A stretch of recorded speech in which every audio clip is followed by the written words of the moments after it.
morning and welcome to Radio Friends on this Friday, December the 20th. We are 5 days away from Christmas, and this is the time of the year when we hear peace on earth, goodwill towards men, right? And we like to think that we have peace on earth, goodwill towards men. But sometimes when you get together with the family on during the holidays, it can be just the opposite. And Vera Massey is with us, University Extension. Good morning. My mind was going back many, many years Yes, there, it was. Vera Massey, University Extension, and we're going to talk about how to have peace during the holidays, right? I tell you what, creating more peace any time of the year is a good thing. Yeah. But the holidays can be very stressful. And you know, it shouldn't be that way, shouldn't. Vera. We try to make things as perfect as we can. Mm-hmm. Mm-hmm. And many times in trying to make things perfect, we make things bad. And we generate a lot of stress for ourselves and for others. Yeah. And you know, we spend a lot of time on the presents that we buy, where we might want to focus more on our presence Oh, I like that. with people. I like that. Our presence with people. With people and with ourselves. Being more aware of how am I generating more peace and joy for myself and for those that I interact with. And so the holidays provide that opportunity in all that turmoil and chaos that we generally help create ourselves with those expectations and desires to get the perfect whatever. Right. That, you know, what I would just ask is to all step back and just consider what can we do to create more peace and joy in our own lives and others, not just during the holidays, but throughout the year. And I think it really comes down to a very conscious intention to live a more peaceful, kinder life. Yeah. And it really starts with the thoughts. And what I find, and I'm sure you have, when I'm highly stressed, my thoughts aren't always as peaceful and calm and kind as they would be is if I had been purposely cultivating that from within. And you know, it really starts by we can be kind in word, in thought, in deed, anytime. We have so many opportunities. We could be standing in a checkout line, and there can be a lot of chaos sometimes, but just, you know, saying a kind word to the checkout person or the person behind you or in front of you, it makes all the difference in the world. Sometimes one word can change a person's whole attitude for the day. And you know what? It can be helpful for the person you share the words of kindness with, but it also impacts us as the giver of the words. It actually does some rewiring in the brain when we have these positive thoughts and actions that contributes to our health and well-being. Yeah. I'll tell you a story. I know exactly what you're saying. This happened last year, and it was right around Christmas time, and I had run into the store to buy something. I can't remember what it was, but I had one item. I just needed it for that night.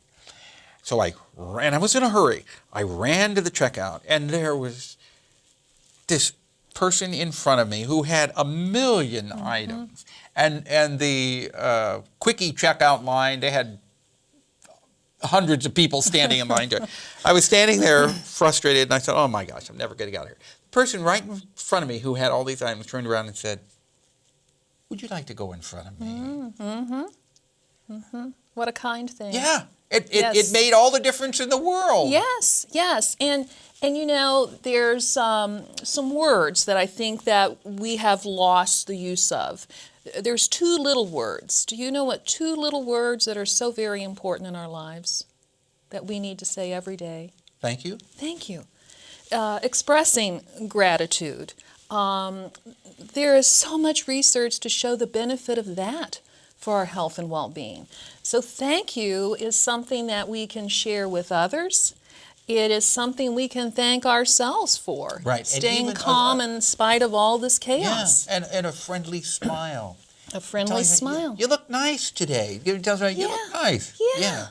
Another 3 words that are hard for some people to share are the words "I love you."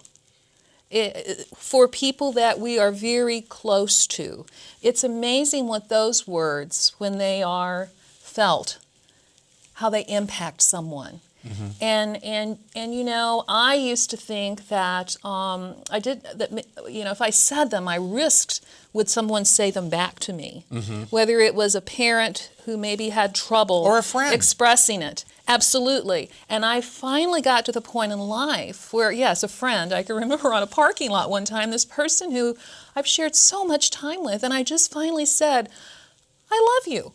And it was just a friend. Yeah. And I think it caught them off guard, and then they eventually, we talked about it. Yeah. But those words generate positive emotion.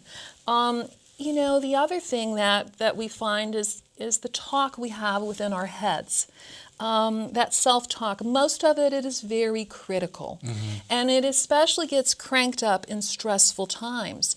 And all I would say is for us to think about how would we talk to our very best friend.